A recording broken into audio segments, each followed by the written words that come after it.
एक पुराना महल जहां रात के 12 बजे के बाद किसी इंसान की नहीं बल्कि मर चुकी रूहों की आवाजें सुनाई देती हैं। लोग कहते हैं जो भी उस महल में गया वो कभी वापस नहीं आया।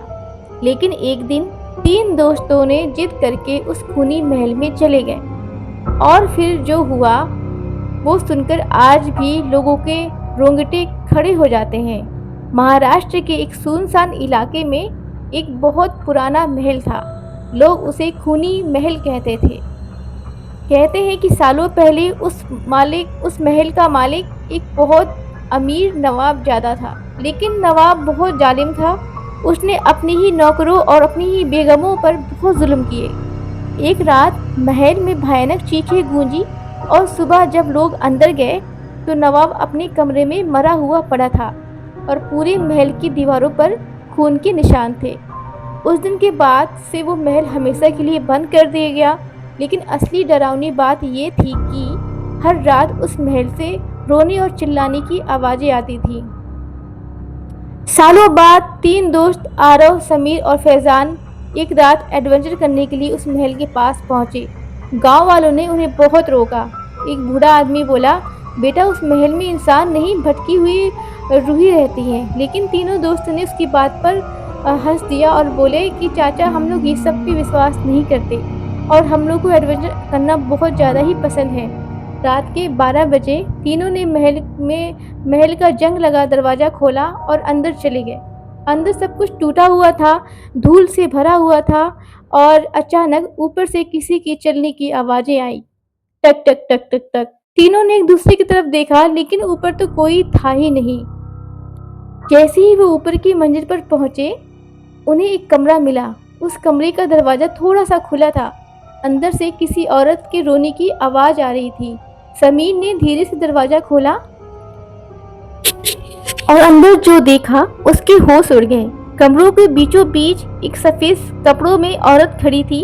उसका चेहरा बालों से ढका हुआ था और ज़मीन में खून फैला हुआ था।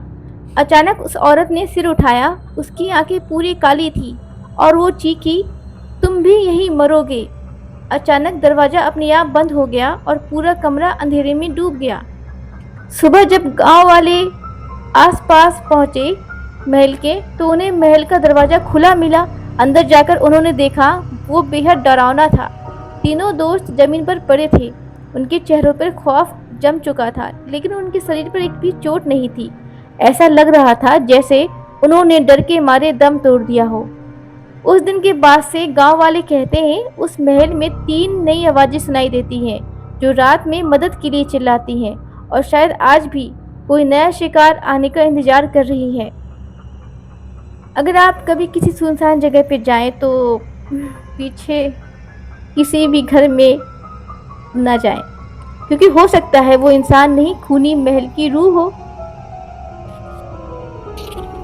तीनों दोस्त की मौत के बाद पूरा गांव डर से भर गया। लोग कहते थे अब उस महल में 3 नई रूह भी भटकती है। सालों तक उस महल के पास कोई भी नहीं गया लेकिन एक दिन एक पुलिस अफसर आदित्य उस गांव में आया।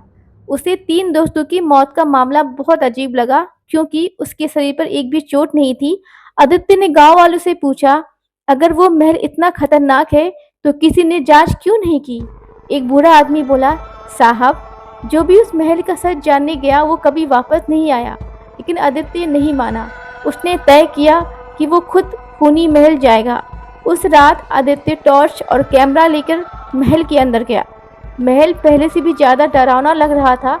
अचानक महल के अंदर से 3 लोगों की धीमी आवाज़ आई, बचाओ हमें, बचाओ हमें। आदित्य चौंक गया। वो आवाज़ उसी कमरे से आ रही थी जहां तीनों दोस्त की लाश मिली थी। जैसे ही आदित्य उस कमरे में पहुंचा अचानक उसकी टॉर्च बंद हो गई। पूरा कमरा अंधेरे में डूब गया और फिर उसने अपने पीछे 3 परछाइयाँ देखी।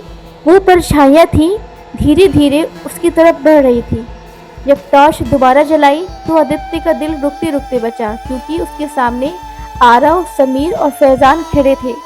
लेकिन उनकी आंखें पूरी काली थीं और चेहरे पे डरावनी मुस्कान। उन्होंने एक साथ कहा, अब तुम भी यहीं रहोगे। और अचानक महल में फिर वही भयानक चीख गूंजी, जिसे सुनकर आज भी गांव वाले रात को अपना दरवाजा बंद कर लेते हैं। जैसे ही आदित्य ने उन तीनों परछाइयों को देखा, उसकी चीख निकल गई, उसके हाथ से टॉर्च गिर गई। महल के अंदर फिर वही डरावनी आवाज गूंजने लगी। धीरे धीरे वो तीनों परछाइयां उसके सामने आकर खड़ी हो गई। वो सच में आरव, समीर और फैजान थे, लेकिन अब वो इंसान नहीं थे। उनकी आंखें पूरी काली थीं, चेहरे पे अजीब सी मुस्कान थी। आदित्य डरते हुए बोला, तुम लोग मर चुके हो? तीनों एक साथ हंसे और बोले, हाँ, लेकिन हमारी मौत का राज तुम अभी नहीं जानते। अचानक महल की दीवार हिलने लगी और एक तेज ठंडी हवा पूरे पूरे कमरे में फैल गई। तभी कमरे के अंधेरे कोने से वही सफेद कपड़ों वाली औरत बाहर आई। उसका चेहरा अब साफ दिखाई दे रहा था।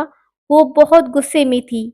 उसने भारी आवाज में कहा, इस महल में जो भी आता है वो मेरी कैद से कभी नहीं बच सकता। आदित्य ने पूछा, तुम कौन हो? औरत जोर से हंसती है, फिर बोलती है, मैं इस महल की बेगम ज़ोहरा हूँ। फिर उसने महल का असली राज बताया। सालों पहले इस महल का जो नवाब था बहुत जालिम था और उसने अपनी ही बेगम ज़ोहरा को धोखे से इसी कमरे में बंद करके मार डाला था। मरते वक्त बेगम ने कसम खाई थी कि जो भी इस महल में आएगा वो उसकी रूह को कैद कर लेगी। इसलिए जो भी इस महल में आया वो कभी वापस नहीं गया। तीनों दोस्त भी उसी के शिकार बन गए और अब वो भी उसी की कैद में है। आदित्य भागने लगा, लेकिन महल का दरवाजा अपने आप बंद हो गया। बेगम ज़ोहरा धीरे धीरे उसकी तरफ बढ़ी और बोली, अब तुम भी यहीं रहोगे। फिर अचानक महल में एक भयानक चीख गूंजी और सब कुछ शांत हो गया।